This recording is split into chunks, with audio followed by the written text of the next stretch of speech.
So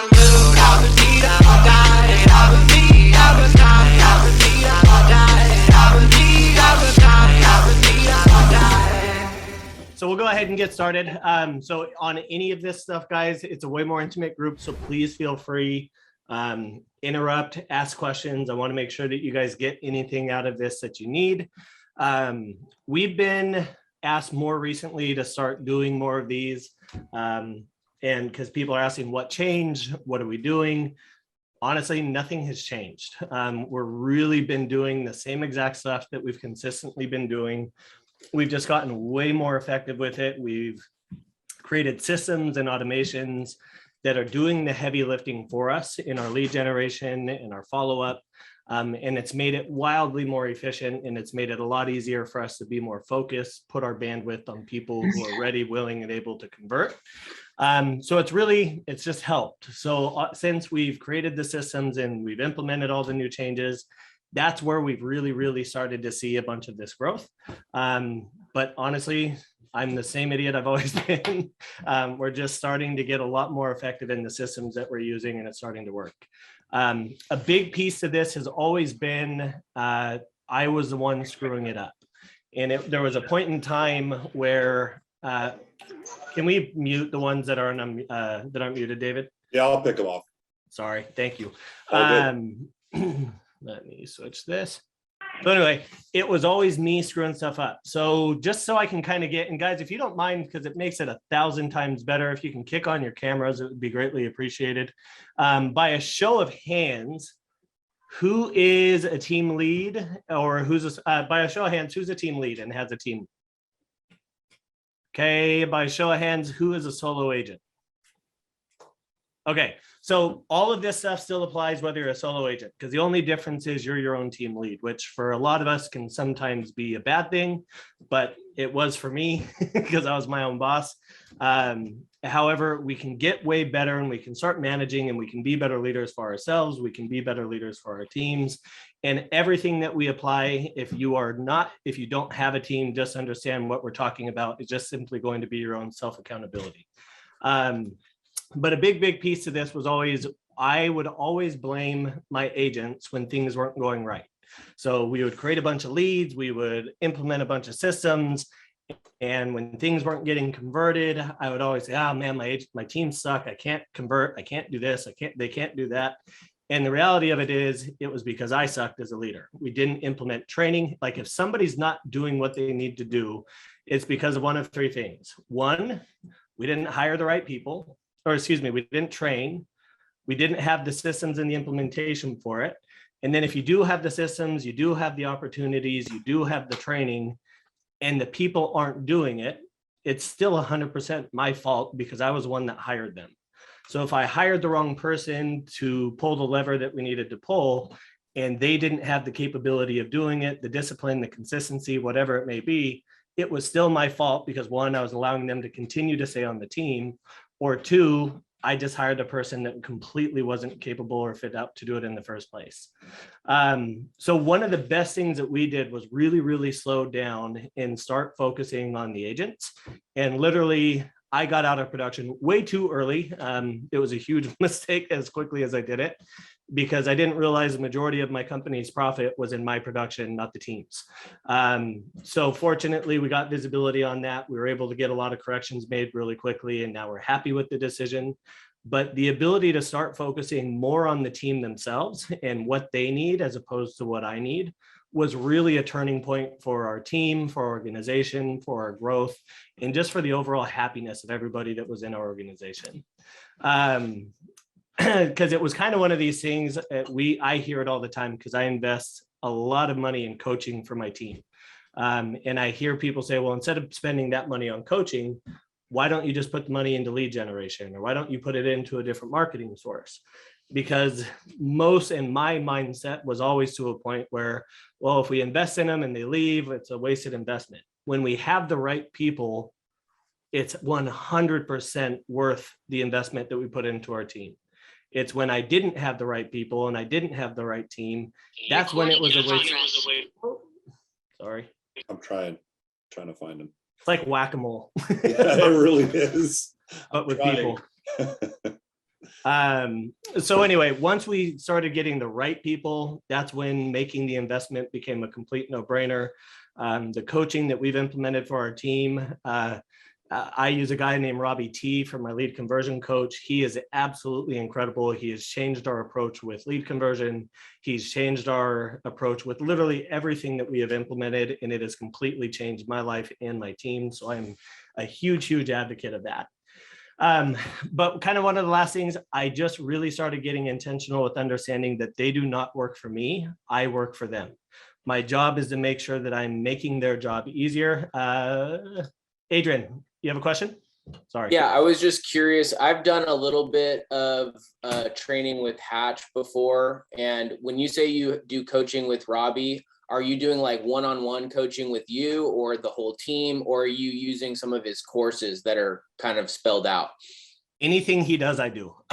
Literally, I'm whether I'm a sucker or what, anything that they sell, I buy, because we've just used everything. The guy's absolutely brilliant, love him to death. Fortunately, I have a ton of one-on-one interaction with him because we do so much with them.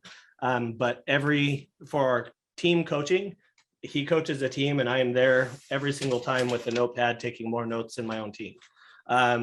So I do also coach with Eric, who's my business coach, but Robbie T is just all about lead conversion.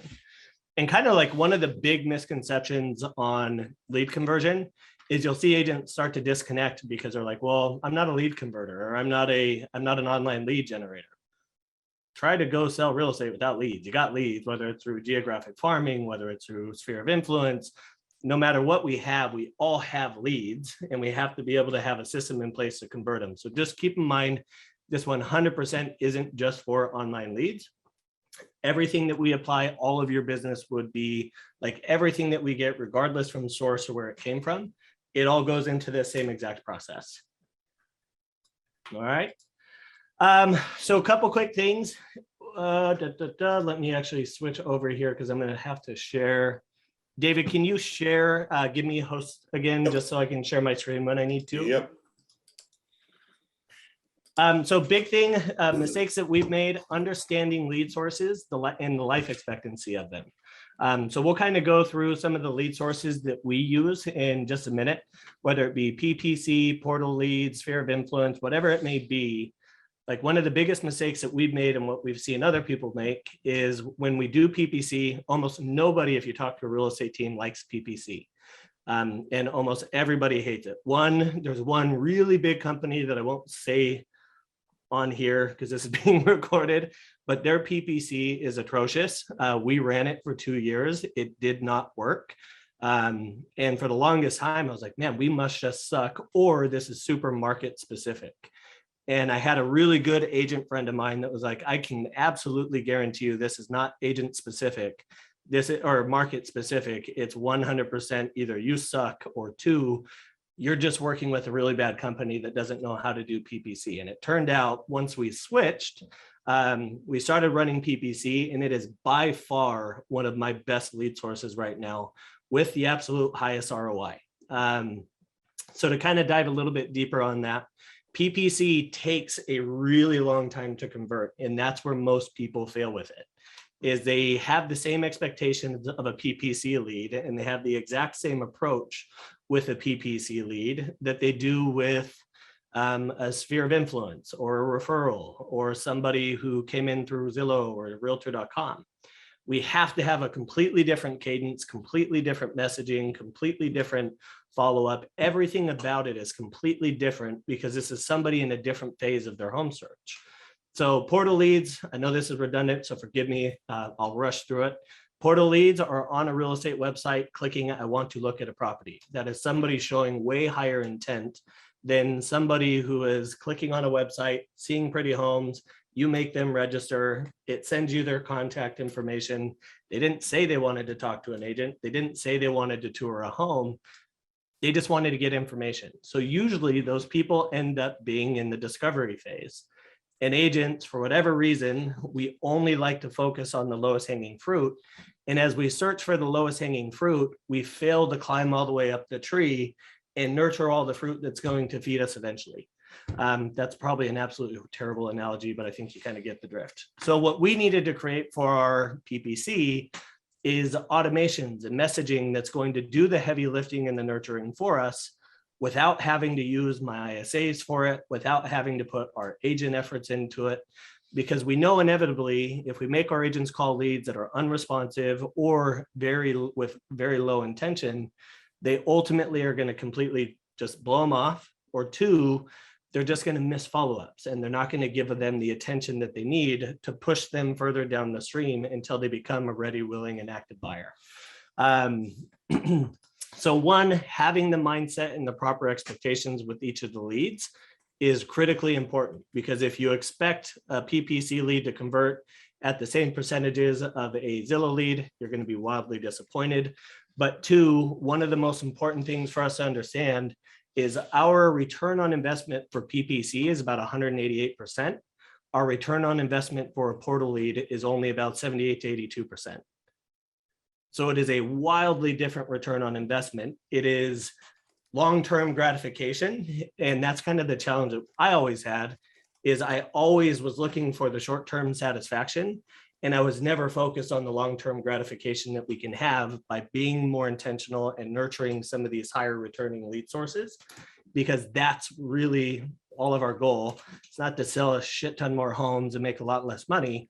I think all of our goal is to be able to work less and make more. The PPC has enabled us to be able to start focusing on that and not be so reliant on portal leads. Before I move on from that, does anybody have any questions? So yeah, there was a quick question in the chat by Gregory. He just asked what the average conversion length for PPC was. Right now, so what we did previously, we track everything, which is a big piece to all of this. So we track from the leads received, how many people did we create conversations with? And the conversation for us is literally somebody picked up the phone and said hello. Like, that's a conversation for us. Our old PPC, we had less than a 1% conversation rate. Our new PPC, we have a 48% conversation rate. So it's wildly different. Our PPC, we have about a 9% appointment rate, which is really, really high. So based on our KPIs and what we've been running, we realistically can expect about 1% to convert within the first 90 days. And then as time progresses, once you get into your second year, you'll see another 1 to 1.5% of those leads that were generated from over a year ago. You'll start seeing those convert in the second year, and then about another 1% in the third year. Some of the absolute best PPC converters are converting at 3 to 4%, but that 3 to 4% requires that you track the conversion rates for 3 to 4 years, because you're going to be able to pick up about 1% each year, as long as we have the nurture systems in place to do the nurturing for us. Did that answer your question? And feel free to unmute yourselves if whoever asked that. Yeah, no, that was great. Thanks, Colton. Yep. So in PPC, yeah, so it's basically Google pay-per-click. Big difference between Google Local Services and Google pay-per-click. Google Local Services is awesome, but it's really difficult right now to get that to generate in a really, really scalable way to feed the team. But if you're not doing it, strongly recommend Google Local Services. Has worked really well for us. They converted at about 50%, but we get maybe 3 per month, and it's just been really difficult to get more than 3 to 4 a month. Our market's just super inundated with it. Colton, yes. Are there other ways, like right now? So we're in Minnesota, and we have, PPC buyer leads that come in through a company called Ylopo, which is like our website. Is there other ways to get, like, I guess I'm just kind of curious, like, how else do you get PPC leads? Are there other avenues that I need to be exploring besides Ylopo? Like, what's kind of your take on that? Yeah, Ylopo, we use Ylopo. Love Ylopo for the retarget marketing. Love Ylopo for the website. The AI, honestly, there's a million different AI solutions out there. Hold on, Leo, let me get you muted. There we go. There's a bunch of different options out there. Driven Leads, Nick Kramer is a person who we've been using, and he is absolutely incredible. Reason being, he's constantly trying to put downward pressure on our pricing, and he's constantly readjusting. And so what we do with him, and it does require, like, everything that we're saying, this is kind of the stuff that we did and why we never really gained traction quickly, is because I would write all this shit down and then I would kind of just forget it and it would disappear and I'd be super half-assed about it. We really started getting intentional with making sure that I'm evaluating our lead flow every single month. Now, actually, Brittany does it, my ISA, but somebody's got to be doing it. We got to see how many leads are we having come in from each different market, because we have a total spend that's being allocated. And sometimes some markets, for reasons that I don't know, control, nor understand, perform way better. So if I have Huntington Beach generating 50 of my 500 leads, and the rest are distributed amongst 16 different cities, I'm going to shut all the other cities off, put all of the money into Huntington Beach, because the lead quality is not going to change. The lead quality stays the exact same. So I'll turn off the other cities that aren't performing, turn on the cities that are, and saturate those markets until I see performance starting to drop. So as we start to see performance starting to drop, same quality of leads, you're just going to start noticing that you're going to get a lot more of them, which pushes your average price per lead way, way down.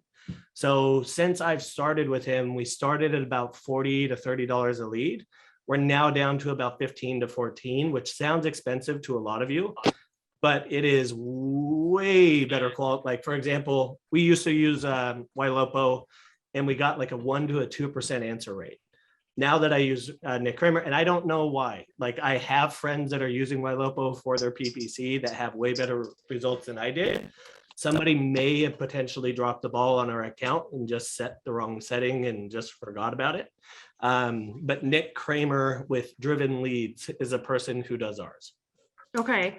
Yeah, and I think AJ and Parker, they're partners here in Minnesota, they were using him and just said that it might be a conflict of interest if we all used him. So I wasn't sure if there was somebody else, but I'll kind of do some other research. So thank you.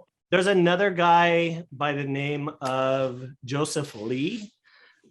He's also a really good Google pay-per-click guy. He's somebody who we've used and have a ton of success with. Okay. Nick is just I love Midwest people. I seem to get along really, really well with them. So he's just been incredible for us. Awesome. Thank you very much. All right. So where do we leave off? So expectations of the leads, if we're expecting them to convert quickly, don't do it. And it's kind of one of these things of, do we need a system first? Do we need the leads first? Do we need the automations first? Because when you watch these things, because I used to listen to all these teams and see everything that they had, and I'd be like, cool, so all I got to do is spend $30,000 a month and then I'm set, which was like the most daunting thing in the world. Start with version 1 and then work your way to version 2 and then go to version 3, 4, 5, 6, 7. And when we started being okay with not being where they're at, just knowing that we're following in the right footsteps, as long as we're consistently improving the system, we're going to get to where they are and hopefully be able to beat them. And that's been like our number one focus, is just implement everything that works and ignore all the shiny objects, because I'm the king of going after shiny objects and trying to add new stuff. And the reality of it is we don't need anything new. We just needed to improve the systems that we use. We needed to improve the messaging, and we needed to track the efforts and see the results that it created.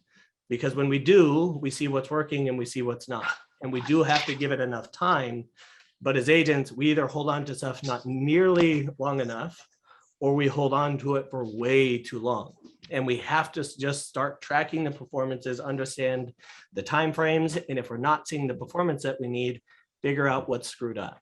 Because it's usually from the lead quality and the lead source, the systems and not having the appropriate systems and automations. But you can have the perfect leads and you can have the perfect systems and automations, but then the agent has to step in and the agent has to do their job. And that's where 99.99% of the time it completely gets screwed up, because the agents are really terrible. And we absolutely, and I still say, like, we continue to be, but we're just getting better and we're improving and we're getting better expectations of how we expect these things to perform. So if we have agents that don't understand the cadence and the tone and the messaging that's required in order to get good conversion out of these particular lead sources, like you're going to drop them, you're going to screw up conversion no matter what. Because when we talk to PPC, our messaging has to be way, way, way different than when we get a Google lead, or excuse me, when we get a Zillow or a Realtor.com or a Redfin lead. Those leads are usually ready to go and take a look at properties. So we can use things like, hey, I saw you inquired on 123 Elm Street. What time works for you to take a look at that? And they set a time and a day. Problem with PPC is people try to take that same approach and that same cadence. And those people, one, oftentimes are in a completely different state. Two, is nowhere close to a point where they're ready to transact. So the people, when we start using that pushy tactics that they train on Zillow, Realtor.com, and Redfin, you're immediately going to get people that just block you, stop responding, and as a result, your PPC is not going to have good conversion. All right, so we're going to start into systems, and I'm going to get logged in here. Just got to get logged in so I can share this. I did have it logged in, but apparently it logs me out. So sorry.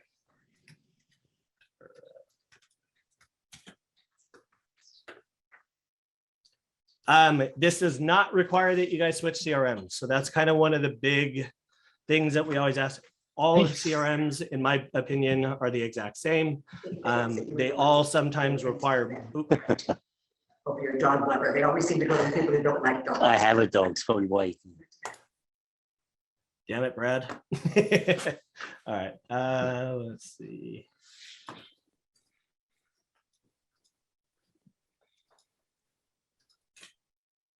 Test. Cool. All right. Tell me if you guys end up being able to see my screen.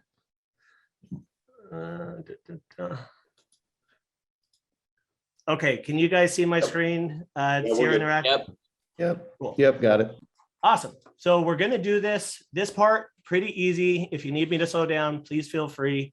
I just don't want to burn through too much of your time. And also do keep in mind, I have a thing in here that's going to give you the ability to just take a picture of it.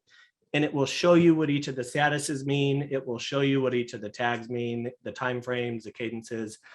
So don't stress and feel like you have to write this stuff down. For us, we really needed to start figuring out within our pipelines, where is everybody? Because like our whole goal is to relentlessly add people to the database, but even more relentlessly, our job is to make sure that we're actively on a daily basis, reorganizing people within our database to show us where in their pipeline are they? What is the time frame associated with them? If we don't have a time frame, we need to make sure we're putting pressure on it to get one. And then once we know where they're at in their process, once we know what their time frame is, then at that point we have to apply a cadence to follow up with them that's going to be appropriate for their time frame. So for us, ours is used really, really simply. And David, if there's any messages, I can't see it anymore, so just let me know. You got it. New, self-explanatory, don't need to go into that. Qualify is anybody and everybody who we intend to do business with in the future. So if somebody says, yeah, you know what, I'm considering buying, but it's not going to be for another 5 to 10 years, they stay in qualify. So anybody who we intend to do business with, regardless of their time frame, is going to be marked as a qualify. From there, we have actives, which is really simple. Anybody who we have met and anybody who we've met, whether it be on a Zoom or it be in person, goes into active status. Anybody who we need, anybody who is committed to working with us is going to be a prime. So however you label these in your CRM, you don't have to change it. In fact, I wish we could edit ours because I would completely change what it's called. But Sierra doesn't allow us to, Sierra Interactive is the name of the CRM. They don't allow us to make any edits or revisions. So as a result, we're stuck with what they have and that's what we use. So a active prime, like our whole goal was basically, we want to make sure that when we talk to our agents, if I have to go to Jane and I say, Jane, you've got 30 days to open up an escrow or you got to quit real estate. It's really important that Jane understands within our database, because when we do generate the amount of leads that we're generating, we need to focus on who do we actually need to focus on. So for us, it is, we need to be able to identify one, who's the most committed to us. Somebody who has actually worked with us, called us, said, hey, can you show me this property? They're putting a proactive effort into communicating with us. They're being extremely responsive, and we're having meaningful conversation with that person. That's somebody who we put in prime, because I need to know in my database of these 20,000 people, who's going to be the most likely to transact. Because our entire effort has been make sure that we are eliminating the mundane for the agents, and we're focusing all of their efforts and all of their traction, focusing on people who, one, are committed, two, are looking to buy within a time frame that's of course going to be soon. So prime, people who are committed. The next closest person that's going to be most likely to transact with us is going to be somebody who we've met. They may not be committed to us yet, but if we've met them and we've had a good first impression and we've worked with them very closely, most likely that's going to be a lot easier lead to convert than somebody who we've never met and somebody who we've never had a conversation with. All right. Qualify, that would be in our opinion, the person that's furthest away from us being able to convert, because it's somebody who we do not know. It's somebody who we have not really talked to or created any meaningful relationship with. So those are the pipeline statuses that we use. And in our system, we need to understand what a time frame is. So we break it down by follow-up A, follow-up B, C, and D. A follow-up A is somebody who's looking to transact within 0 to 30 days. A follow-up B is somebody who's looking to transact within 31 to 90 days.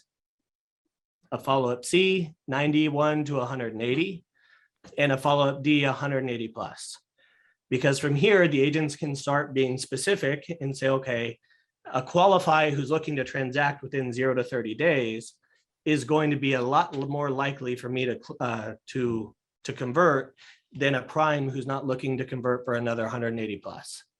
So if I'm going to work my way through, I'm going to start with my follow-up A's, B's, C's, and D's, regardless of where they're at, because our whole goal here is to make sure that in our days, we're time blocking our days to put pressure on each of the different portions of the funnel.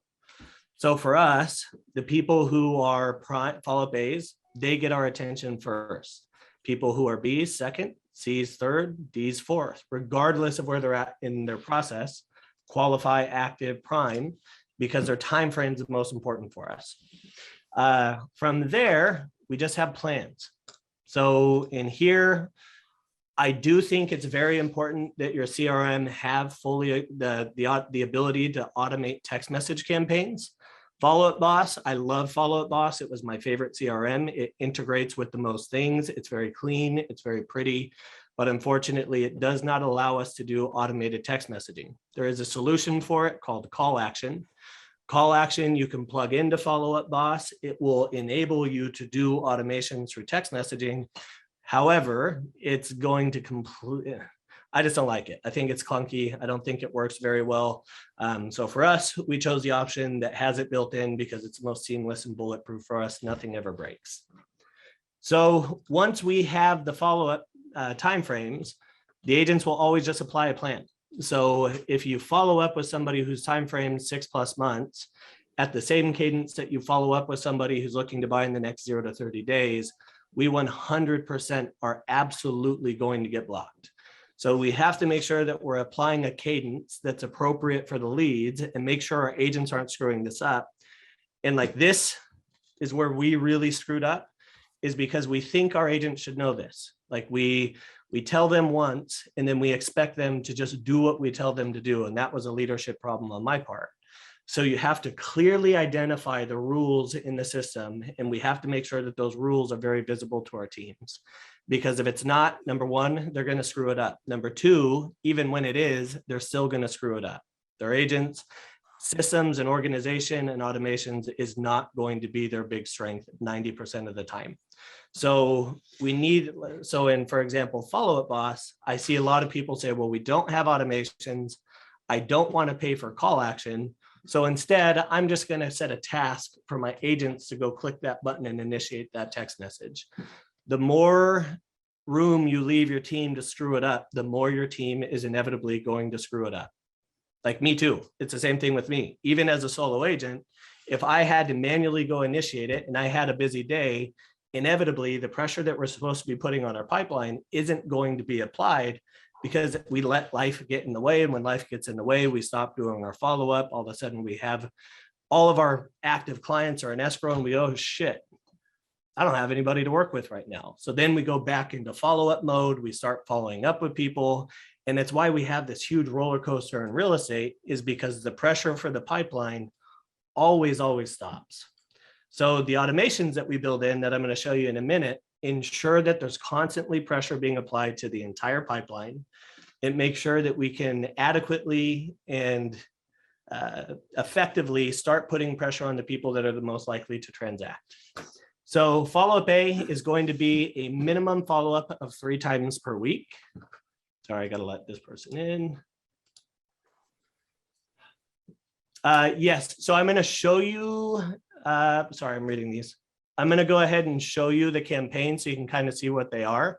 There's 10 billion of them because there's literally a campaign for everybody. Robbie T does offer these. These are all his systems. We did not create them. One of Robbie's big things is the system works for us because we use it. We use the analogy of I could throw Mario Andretti the keys to a Ferrari. He's going to put that car around that track as fast as humanly possible because he knows how to get every single horsepower performance out of that vehicle and get it around as quickly as he can.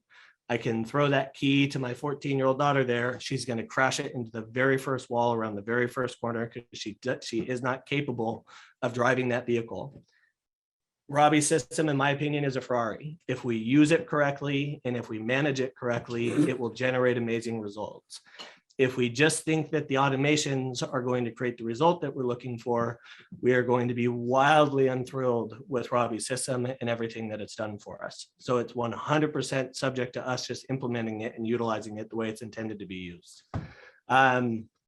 So follow-up A, 3 times in 1 week, they need to be followed up with.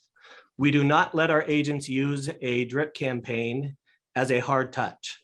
A touch is actually a phone call, an email, a text message, or a video that has been sent.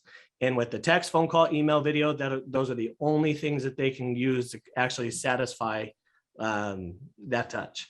If we aren't getting a hold of somebody, we have to make sure that we are using all the players on the field. And yes, I will go ahead and send you guys Robbie's information. Like some people text message, some people email, some people phone call, some people won't do any of it until you send them a video, and then all of a sudden they become responsive. So we as coaches got to make sure that we're utilizing all the players on the field, and we got to use all means of communication to make sure that we touch base with people until they become responsive. Once they become responsive, you adopt and mirror their form of communication. Follow-up B, 1 time per week. A follow-up C is 1 time per month. A follow-up D is once every 60 days.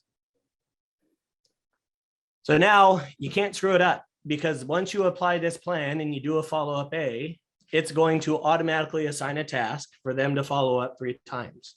The big problem that most CRMs have is you apply a task and that task continues to apply regardless if the first task number 1 was completed or not. So somebody goes on a 4-week vacation, they don't do any follow-up, they come back, they had 4 tasks that were supposed to be done. None of them got done, but they still click through them. Task number 2 will not initiate until task number 1 has been completed. So when you complete task number 1, 3 days later, task number 2 will pop up to make a phone call and to follow up. Once you do that, task number 3 will pop up 3 days later. Once you complete that, task number 4. That seems like a really stupid small thing, but it's everything, because at the end of each day, our team has to send us a screenshot of, let's see if I can share this. Our team has to send a screenshot of 0 inbox and what we call a 100-point day. It's our accountability that we have for the team. If they don't do it, because this is everybody's complaint, well, I have all this stuff and my team doesn't do it. You hired the wrong person, kick them off the team, find somebody who will. It is literally that simple. If they fuck up your process, get them out of your system immediately. And sorry, I cuss. If they screw up your process, get them out of your system immediately, because they're going to be nothing but a headache. And if you love them and they're your brother, your aunt, your cousin, or agent you've had with you, be patient with them. Understand that we didn't train them correctly in the first place. So now we need to be patient and implement accountability and hold them accountable to their commitments. to get them active. And sometimes it requires, okay, I love you, you can stay on the team, but I'm going to turn you off my lead opportunities because you're not putting the pressure on them that's required for you to get the results out of it. And it's not fair for the team that I give you these opportunities if you're failing to convert them and if you're failing to do the follow-ups. So I promise you, they will start to kick into gear once we started holding them accountable, because we can create all of this stuff and not create the boundaries within the system that's going to hold them accountable to it. And none of this stuff works. So each day the team will support a 0 inbox. If they turn in a 0 inbox, it means that they actually completed the task. We went one step further and hired a virtual assistant for $400 per month to then go behind them and actually make sure that when they're not just cleaning out their tasks, when the task is complete, was that task accompanied with a phone call? Was that task completed with an email? Was that task accompanied with a text message? Because inevitably, agents, when we did the first version, some of them did and some of them didn't do the task, but you can guarantee all of them miraculously, even when they were out of town and out of country, still had a 0 inbox. So they stayed eligible for leads. So we had to create kind of, you can start without it though, and I promise it does work, but that was version 2 for us on this front. Here, there's literally, you can see there's a plan for Ojo leads, Hatch, Op City leads, Veterans United leads, all the different lead sources that we use. We have a plan for everything. When they go pending, we make sure that there is 2 touches per week from the agent to make sure that they're keeping in contact with the client who is pending. There's another thing in here that I love a lot, because if you don't have a time frame, you can't apply follow-up A, B, C, or D. And if you don't know what a time frame is, you can't apply a cadence to follow up with those people. So for them, there's what's called an active text campaign. A task will show up every single day for 14 days until that person responds. And if they don't respond, they'll be archived and we'll put them on fully automated campaigns that will do the follow-up for us. Any questions on that piece so far? So Colton, this is the, yes, please. Sorry, I couldn't click the button fast enough. That was one of my questions is like, okay, so I get when you understand the cadence, like their time frame of when they're going to convert. I think that part makes sense. But what you just touched on is, I think our struggle sometimes is we don't, like a Zillow lead comes in or a pay-per-click lead comes in, and it's like, how do we get them to the point where we know their time frame, their conversion rate? So you're saying you follow up once a day for 2 weeks right away? Yeah, so the big piece on this, because when you go back, and this is like the leadership part of it again, we can create the perfect systems, we can have them hold us accountable. And then I get on the phone, I'm like, hey, Tyler, how you doing? It's Colton. You had clicked on wanted to see 123 Elm Street. I know it's been a couple of weeks. That home's now sold. Whatever your conversation is, I found another one. Would you be interested in taking a look at this one instead? And they're like, you know what? No, I was just interested. And your agents go, okay, not a problem. Okay, well, if you have any interest, or if you ever need anything, call me. Or if they're really good, they might be like, okay, well, I'll go ahead and send you some other properties. If you see something you're interested in, let me know. And then we know that phone call never gets returned. Yeah. Like we have to start being good at identifying what, and we talked about this in the last one, identify the pain that they're running from and identify the pleasure that they're running towards. So when somebody says, no, I'm just interested, we need to be able to peel the onion. And that 100% was always on me. We screwed this up so badly because agents 100% didn't have the training, the practice, or the repetitions in for me to really be able to expect them to be able to identify specifically why you're looking in the first place. So what's important for us is that we got to ask questions and we got to start saying, okay, well, what had you interested in real estate in the first place? And then shut up. Right. Don't say another word. Let the client talk. Let them say whatever the reason is. And it could be, well, we were kind of thinking of making a move, but the market's so crazy right now, blah, blah, blah, blah, blah, blah, blah. But then agents will immediately go into agent and sales mode and be like, well, the market's going to continue appreciating and interest rates are going up, and they'll start just puking all the shit that we say to clients on them, and it doesn't work. So instead, we need to be more intentional with our questions. We need to stop being salesy, and we have to start trying to identify why it is they were looking in the first place. And our agents at that point will just say, okay, if the perfect property did come available, would you be interested in taking a look at it, or would you miss out on that opportunity? And then it gives them the ability to open up even further. And each of these questions, as you start working your way through them, the people do give you information. And occasionally you'll get somebody who's just total standoffish and a total dick.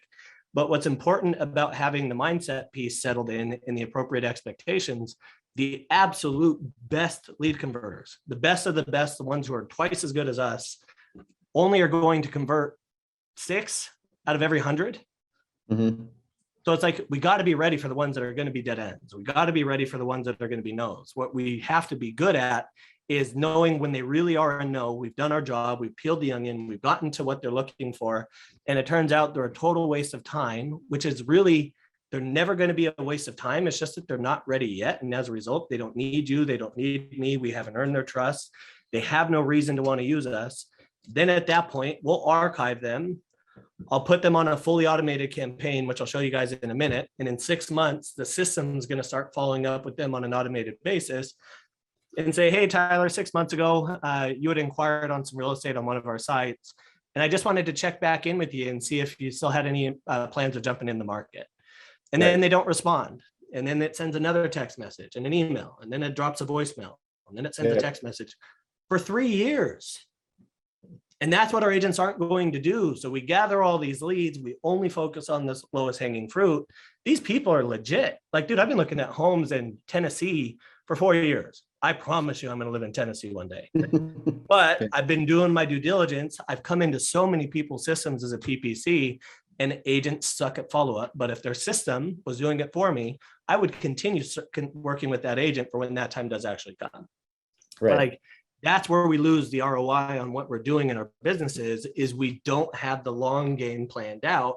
We're only focused on the short term. In the short terms where everything gets screwed up, and why we see low conversion rates and why we see low profitability. And the reality of it is the majority of us aren't even tracking our profitability. You do what I did, and it's like, well, if the bank account's going up, we're doing good. And if it's going down, we're doing bad. Like, it's a really wildly irresponsible way to run our business.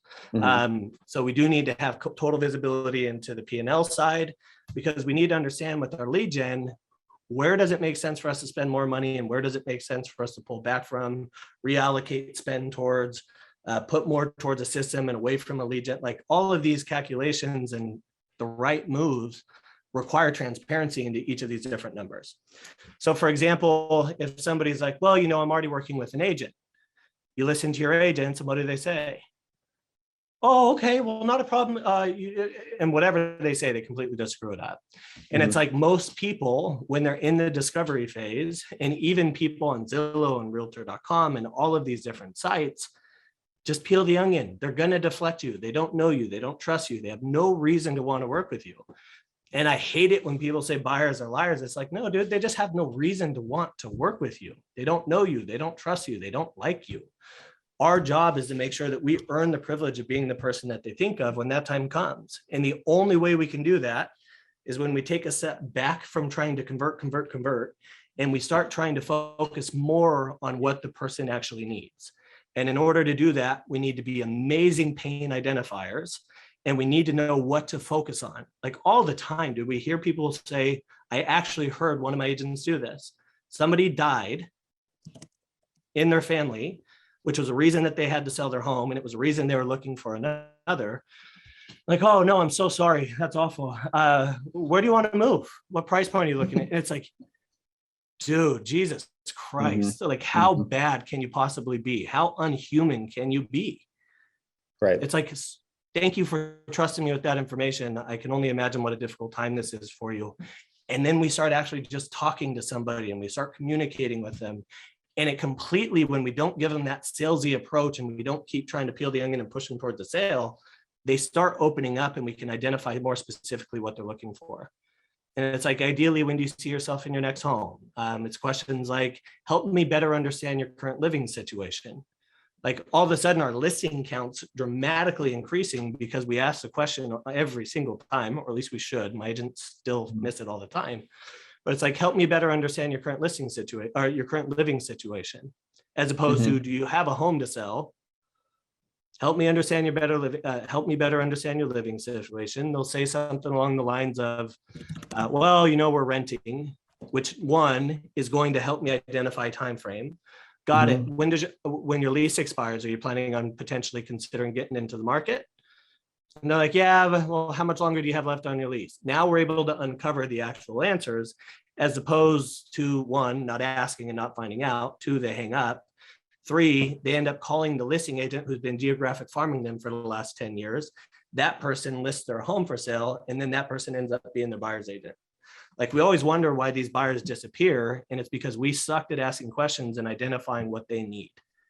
Right. And I think for us, our big issue, and I think a lot of people can relate to this, is I think we waste a lot of time following up with people who are just not, you know, they're going to buy something maybe in the next year or two, but we are spending too much time just chasing them. And so that's why I was just curious, like, you know, a lead comes into the system, you're giving it 2 weeks, and if they don't give you anything, you just throw them in your long-term follow-up, essentially. Now, keep in mind, and what you just said is huge. We spend all of our time trying to turn shit into gold, but in the process, we turn our gold into shit. Yeah. Like, we really need to focus on the people who are ready and able to transact, but also the majority of them are just going to be garbage. Our rule for automation versus manual follow-up is, if you've had a meaningful conversation with them, never turn on automation, because the automation is going to step all over your toes. It's going to screw up everything, and it breaks the connection that you guys made. Okay. So if it's somebody who's like, yeah, you know, we're 8 months out, you're going to put them on a follow-up D. You're going to follow up with them every 60 days, and that's your follow-up for them. And you don't have to worry about dropping the ball, because the system's going to do it for you. It's going to tell you, hey, go follow back up. And then agents are like, oh, I don't know what to say. One, hey, just wanted to check back in with you, and I know we're a little while away. But I was doing a search and I found a couple of properties. I just want to get your opinion and your feedback on it. You're not asking, are there any homes you want to see? You're not asking any questions. Like, I just want to make sure that when that time does come, that I've got my sight set on the right target. So I'm going to send you a couple of houses that I just found that are kind of along the lines of what we're looking for. And I'd love to get your feedback. And they'll call back and they'll give you the feedback. As opposed to the agents who are just like, hey, it's me, just want to check in with you. See how the home search is going, and then they hang up and they don't get a call back, and they're surprised why. And it's like, well, because your messaging sucks. So those 2 times or whatever you're saying, those are manual follow-ups, like the A, B, C, and D. Those are all manual reminders to your agent just to check in. If you've had meaningful conversation with them, you got to continue having the meaningful conversation, or it's not going to be meaningful anymore. Gotcha. So for us, it's like, yeah, you do have to follow up, or just send them anything that could be meaningful. Hey, found this article. Like, we use something called Keeping Current Matters, which a lot of you have, everybody have access to. That's national info. More micro focus as opposed to macro is we have something called the Orange County Housing Report. That's been really incredible for us because it's really specific to here. So we go copy paste everything on that, put it on one of our own news articles, and you'll just send it to them via text, and you can call them, say, hey, just letting you know, I sent you an article. It's just my job to make sure I'm keeping your finger on the pulse of the market. After you take a look at this, if you have any questions, just know I'm always here for you. They're not going to respond. They're not going to say anything. And that's where agents always fall off, is like, well, they never call me back, so I don't want to bother them. It's like, well, that's why your conversion sucks. Keep applying value, keep making the deposits, because when you do that for 6 months, 8 months, like, dude, we just converted something that was 7 years old. They never followed up and never answered a call in 7 years, but they called us back and like, hey, I'm so sorry I never got back to you, but thank you so much for continuing to follow up with me. We're ready now. So we got the business. But it's like, we give up if we're not hearing back, but if we're making the deposits and if our system's doing its job, inevitably the conversion is going to come. Now, granted, if they're showing no pulse and they're not looking at your emails and they're not looking at property alerts, which our system does identify for us, if they're showing no pulse, I might consider putting them on automation, because at that point, the automation will do it and I can focus my efforts on people who are showing a pulse. Like, Ylopo is amazing because within our 20,000 people, we use the remarketing, and it's identifying for us who in our database is showing us buyer and seller behavior. So by knowing who's showing buyer and seller behavior, we know who to put our time and attention to. So somebody who shows a pulse might not be ready to talk to us, but as long as they're opening the emails, they're reading the text messages, they're clicking on the why priority alerts, they're coming back into our system through our retarget marketing, I'm going to keep putting pressure on that person because they're showing buyer and seller behavior. And again, we always just stop at that point, but like so much of our conversion and our increased business now is old leads. Like so much of it is just 2, 3, 4-year-old leads. And that's where the return starts. But the problem is, one, we didn't have the systems to create that result in the first place. Or two, when they do finally respond, our agents aren't prepared to actually connect with people in a way more meaningful way.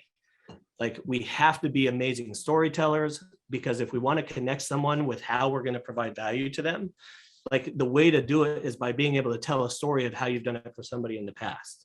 We need to be better at being more compelling in the stories that we tell. We need to be able to connect them with why the steps that we're taking are going to help them get to where they want to go. We're going to get you away from the pain you're running from, and our process is going to get you towards the pleasure that you're seeking. And so that's literally something that David and I practice. His name's Zeus. I'm going to stop calling him David because it's weird as hell for me. His nickname's been Zeus to everybody who knows him. But we practice it every single day with the team. Is one, we run through all the different objections. We do objection roulette, which is basically, Zeus, I'm already working with an agent. He has to handle that objection, then he throws it back to another agent. No, I'm just looking. Well, what had you looking, Zeus? Well, and then they always open up with something and they'll give you more information, and we just keep peeling the onion with the right type of questions and the right type of objection handling. Where did we leave off there? Sorry, I kind of went off on a Hey, tangent. Colton, I have a question. Yes. It's Melody Cleone, Kenny Trong's team. Hey, how are you? Good. Great to see you last week in San Diego. Thank you. Great So- seeing you too. So I have a question because I'm leading a twice a week early morning risers script training session for newer agents or just anyone that wants to get better with scripts. And so the objection that I keep hearing that agents are coming to me with, saying that they're getting from buyers, is they're looking online, they're active on Real Scout, they're opening the emails from Follow Up Boss, they're totally engaged, but the agent, when they follow up with the buyer, they tell them that they're not ready yet and that they want to look in a couple of months. So what is something that you could give me so that I could help them with that? Because I'm not sure if it's just they're not engaging the buyer enough, or if it's just maybe they're a C client and we shouldn't be following up with them as much. 90% of the time, like we always tell our agents, it's like, well, I don't know what happened to that buyer. You got fired. They just didn't tell you, or they didn't choose you and they just didn't tell you. Like online lead generation is like dating, but without the actual rejection. Like you can't see it. You can't see the girl roll her eyes. You can't see her have absolutely no interest in anything you're saying. So you can start figuring out like, okay, I screwed this up. She's not interested. It's like, or she's like, literally clients ghost us because they're not interested at all. And the reason that they're not interested is because we haven't given them a reason to be. And it's like when we're talking to people and we're following up, how are we instilling that we potentially have value for them? And the only way we can instill potential value for them is if we start connecting them to a process that's going to help them be more successful. Like, so we make it really important that our agents are constantly planting the seed, that we're looking for.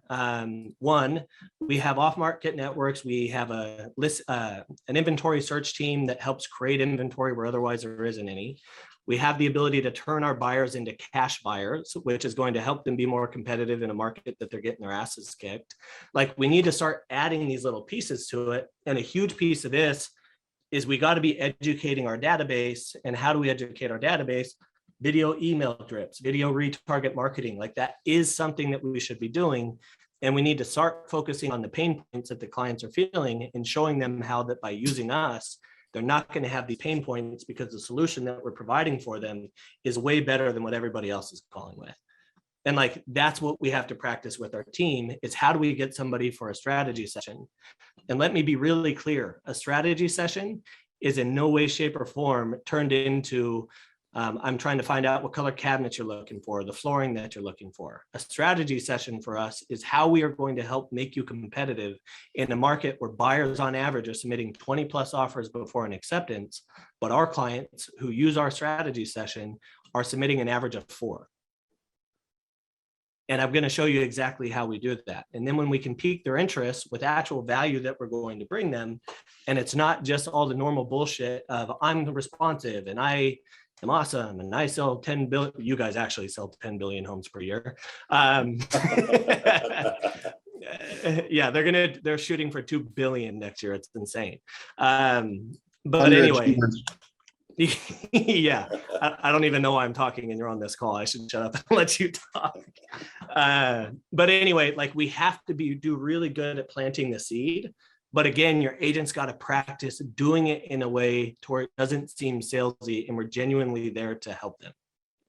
And like scripts, we keep talking about scripts. This is a big, big important piece. Scripts only work in a controlled environment. Scripts only work when you're sitting at the office and your agents literally do the same shit. They're like, well, I'm already working with another agent. And then in the most robotic possible way, our client agents respond with, well, do you see a disadvantage of having 2 agents represent you and maybe try to find you the right opportunity? And then the agent's like, just because you said the right thing, they're like, oh yeah, not a problem. Like that shit doesn't work in real life. Scripts only work in controlled environments. If you try to throw scripts into normal communication with these clients, you're going to keep getting rejected. They're going to hear the scripts. It's going to sound like a script. Like we got to teach our agents to use the scripts as barriers if they get caught up, but be a lot better about asking questions like, tell me a little bit more about that. Or why is that important to you? Articulate on that a little bit for me. I want to understand that better. And just keep doing that. Tell me more, tell me more, tell me more. And allow them to continue opening up till you identify a pain point. And then when you identify the pain point, do a really good job of storytelling and explain to them the steps that you are going to be able to provide them and the strategy you're going to be able to use that's going to make them more competitive in this market. Everybody's frustrated with inventory. Oh, I know, it's insane. What we've had a lot of success with is anytime we get a client that inevitably they're going to end up getting a rejection. What we do is take that rejection to the 10 houses to the right. We take the offer to the 10 houses to the right, 10 houses to the left, and the 10 houses in front. We show the neighbors what their home just sold for and ask them if they've had any interest in potentially selling. So we're able to create a lot of off-market inventory this way when most agents are going to get rejected and then try to push you in a different direction. We just identified the neighborhood that you want to live in, and every other agent's going to try to push you into a different one. Our job is, if we've identified the neighborhood you want to live in, my job and how I become valuable to you is by creating inventory when otherwise with another agent, it's not going to be there. Does that make sense? And then you can pitch them on a strategy session, and then you can start talking to them. And again, let me be clear, strategy sessions with most agents, you're going to talk about the paint, the colors, all the bullshit that doesn't matter. Yes, it's important, but what's really important here is that I help you actually be competitive in a market where you have to be better than everyone else. The market is no more competitive than it was last year. The difference is agents are way more competitive and they've learned to write winning offers. So we've had to get even more creative, turn our finance buyers into cash, blah, blah, blah, blah, blah. Like, and you just start connecting with them and showing the value to them. Does that make sense? Yes, thank you. You're amazing. You crushed it. I'm so proud to know you. And thank you for doing this training today. I have a buyer consultation at 1 o'clock that I'm now 2 minutes late for because that was so fire. So I hope this is recorded. David, nice to see you. Nice to see you. Thanks guys for doing this. You're awesome.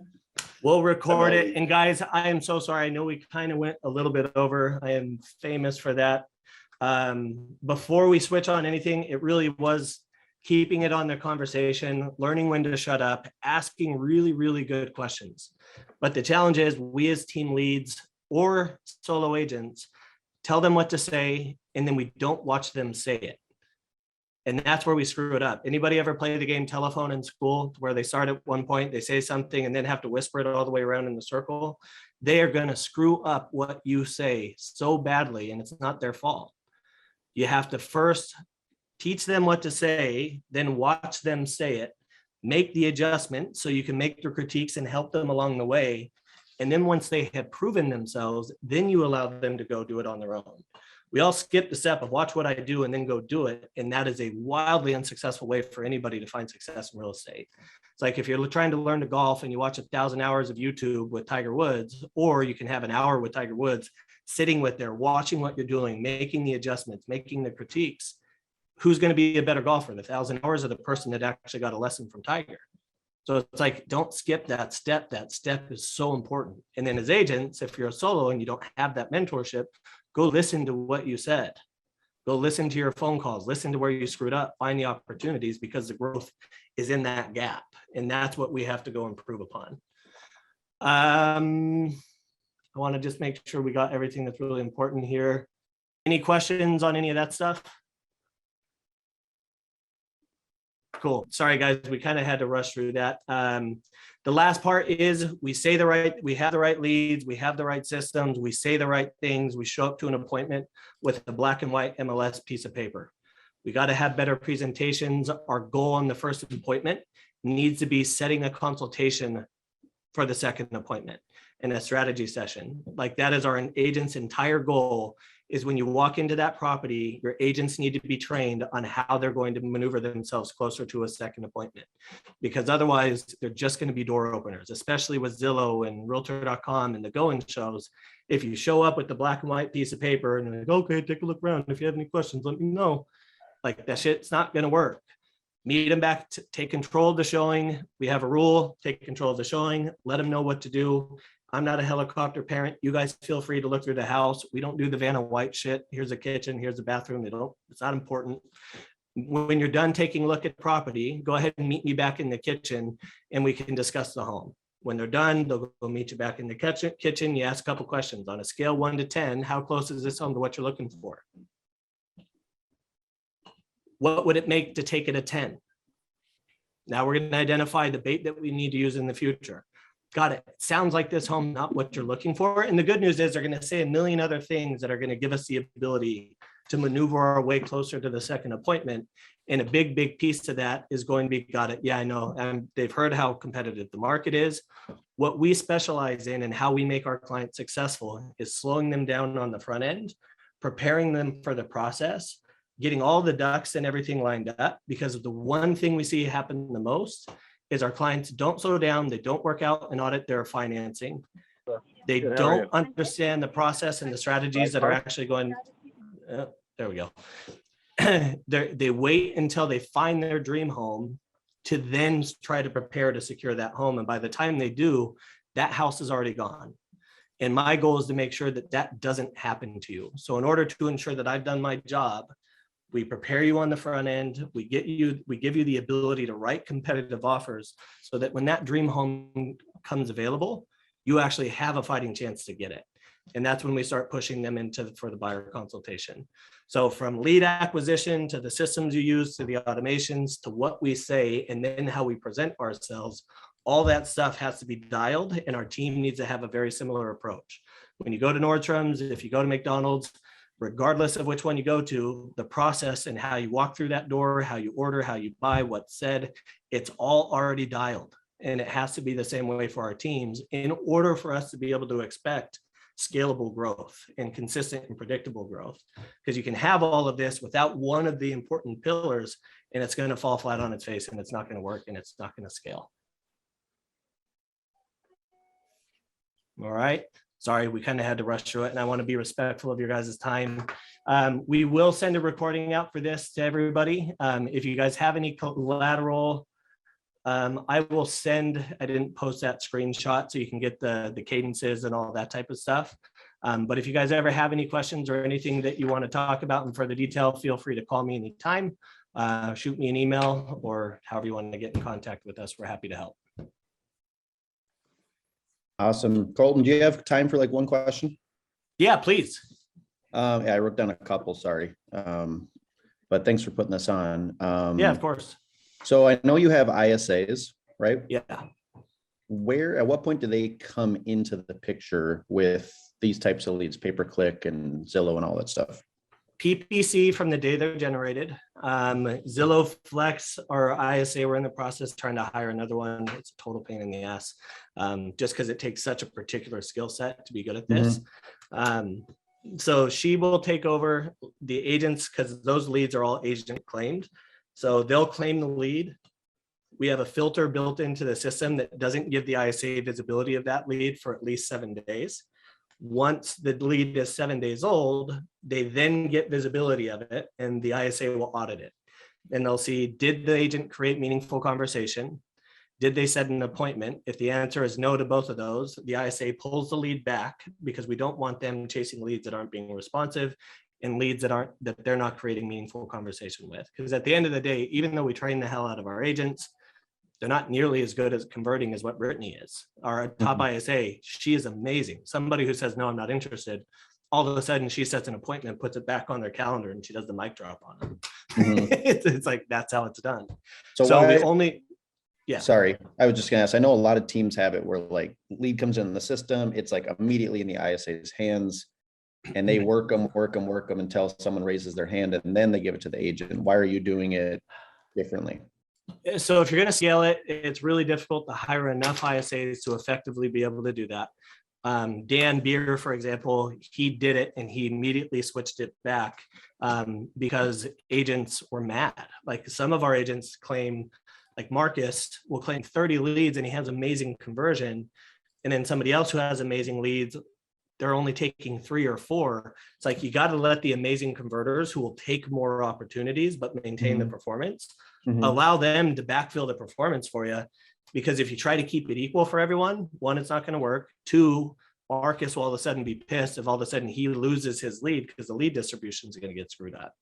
So our ISA does base it on performance, and it's also based on tier, to where our platinum agents get priority on everything. Then it goes to a silver, then it goes to gold, then it goes to bronze, or platinum, gold, silver, bronze. And it's also based on KPIs because she's the Tom Brady. Her job is to make sure she throws the ball to the person who's going to catch it and get it into the end zone. So we need the analytics for that stuff to be important, but it's just impossible to scale. Even people who I know that had the ISAs necessary to do that plan, they immediately changed it because they're like, the best agents got pissed because they weren't getting the lead flow that they were getting before. So how are you setting up, like what system are you using so that when a lead comes in, it only goes to your gold or your platinum agents first, and then it will slowly trickle down to allow the others to claim them? It's the ISA's ability to discern it. So she knows who the golds are, the platinum, like she knows who all those are. And then so does anybody else in the system. So we know who those agents are. We know who gets priority. One thing we've learned in this process is less is way more. Our best converting agents had their conversion completely go to shit because we allowed them to take unlimited amount of leads and they worked their asses off so they could. But then all of a sudden, all of their bandwidth is getting spread amongst everybody. And then they're trying to turn all the shit into gold. And in the process, they turn the gold into shit. So it's like, if we give them less to focus on, they have more bandwidth to focus on people who deserve their attention. And our lowest lead receiver, I guess is what I'll call him, Matthew, he claims a third or maybe even a fourth of the leads of everybody else. And he sold more homes than everyone. It's because he is so hyper-focused, and we learned the hard way. Because he was like, Colton, if you give me another lead, I'm going to freak out. Don't do it. I'm going to freak out. And he starts to panic. And so we're like, dude, okay, don't panic. You don't have to take the leads. Let us know when you're ready for more. And once he starts putting one in escrow, then he'll start taking another. And he's like, I just want to focus on helping my people. And the reason is because he's just an amazing human being. And he's such an empath, and he takes this process so personally that he's amazing, and he busts his ass to make sure he gets his people the result, which is what makes him such a great agent. But in the process, in the process, he taught us we got to slow down lead flow so that they can focus, like our best skilled agents, on the people and identify who deserves to be paid attention to. So all leads come into the ISA, but they don't necessarily work them. They just distribute them. Correct. And then after 7 days, they check in on it. Yeah. And they'll continue checking it. And the agents can also do ISA rechase. So they tag it, notifies the ISA, they pull it back. And then the ISA can continue putting their efforts on it. And that agent will get the lead back. Like they get the lead back. But when they do, the ISA, if it's a portal lead, they get bonus 4%. That comes off the top. The company pays 2%. They pay 2%.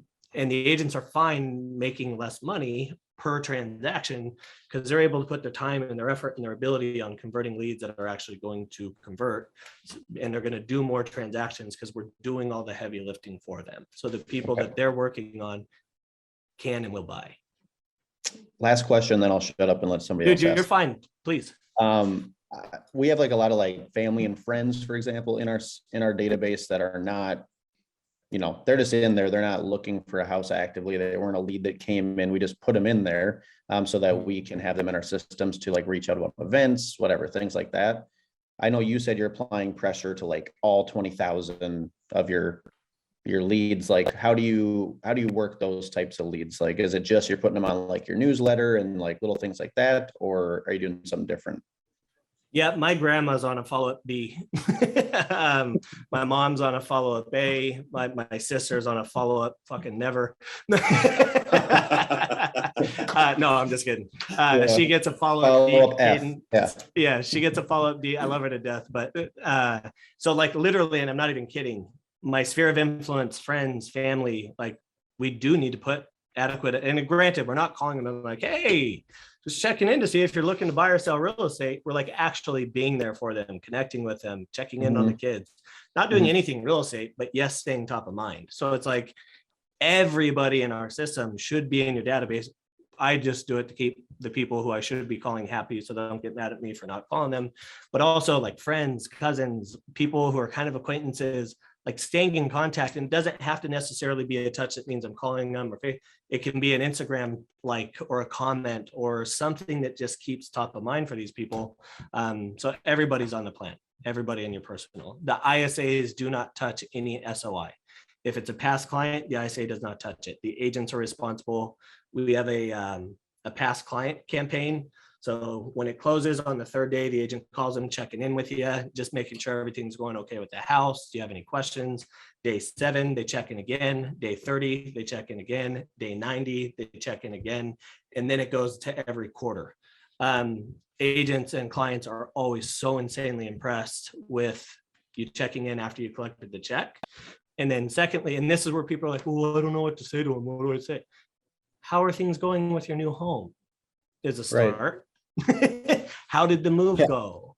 Do you guys have any updating that you're doing? If you guys need access to any of our contractors or flooring people, I know how difficult it can be to find people. We have a whole Rolodex that can make that process easier for you.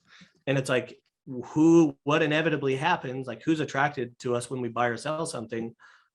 All the people who are interested in buying and selling something. So when they do that post of, look at my new home, those people are always talking to them about what happened. And then when they talk about how their agent inevitably sucks at submitting offers because they don't know what's working in this market and what's not, like, well, we submitted 30 offers and we haven't gotten one accepted. Really? Tyler submitted one. We submitted 2 and we got ours accepted. Maybe you should talk to my guy. Like all of that stuff's part of the whole process to make sure that we're keeping in touch with them. Big final piece, and it's the biggest thing that helped us because we were doing all of this. And then where we lose sight of KPIs is the offers we're submitting. Like we were doing everything perfectly. We're training. I've got the right people. We've got the systems. Where we lose all visibility is on the offers they're submitting, because we do have a perfect offer template that we put in the university and that we train on, but inevitably they don't do it. So we're like, here's the perfect offer. This is what's getting accepted. Do this. Then they had horrible offer to acceptance rates. And then what we started doing is when they submit an offer, it gets submitted to a VA. The VA is putting in what percent to ask price, what was the offer price in comparison to the list price. We track the percentages that are getting rejected, the percentages that are getting accepted, because when we were able to identify, like, you're submitting good offers, you're submitting 106%, but 109% is what's getting accepted right now. So we need to do a better job of coaching our clients to submit stronger offers. And then what contingencies are they applying? How many of those contingencies are applying? For the applicable contingencies, what are the timeframes that you're submitting? Because if you're like, well, I submitted no loan contingency and no appraisal, but I did a 17-day inspection. Well, no shit, any smart agent's not going to accept that offer. So it's like we track all of the timeframes that are working, and then we have real-time data that shows us how we can be competitive for the agents. And then all of a sudden we had a hockey stick growth because now the agents know we're auditing and we're tracking. Are you submitting and coaching your clients to good offers? Because if they're not, then we role play and we practice that skill set. That's it's genius looking into like the percent of original list price of what offers are getting accepted. That's pretty awesome. So We thank you. almost lost Zillow. So that's why we had to start doing it. We're like, we have to get offers accepted. And then that finally worked for us. All right. All right, guys, if anybody has any other questions, please feel free. We will send out this recording. Jane, we just secured the partnership with that a couple weeks ago. We've already got like 12 clients pending with it. Doesn't work for everybody, but it's an amazing conversion tool. So just Sounds getting really somebody in, yeah, like it really does help. Okay, and it's a 1% commission back, did you say on the Monday call? 0 for if you use their lender, 3% if they use their own lender, but if they use their lender, they charge 0. If you close between 8 to 21 days, they charge you 1%. But a cash offer gets accepted at an average of 3.5% less than a finance offer. So the money's a total wash. And then 2, our market's appreciating by $12,000 a month minimum on our average sales price. So it's like, if we can shorten your runway from a 6-month runway to identify a property, I'm going to Yeah. save you 60 grand by being able to identify something in 30 days.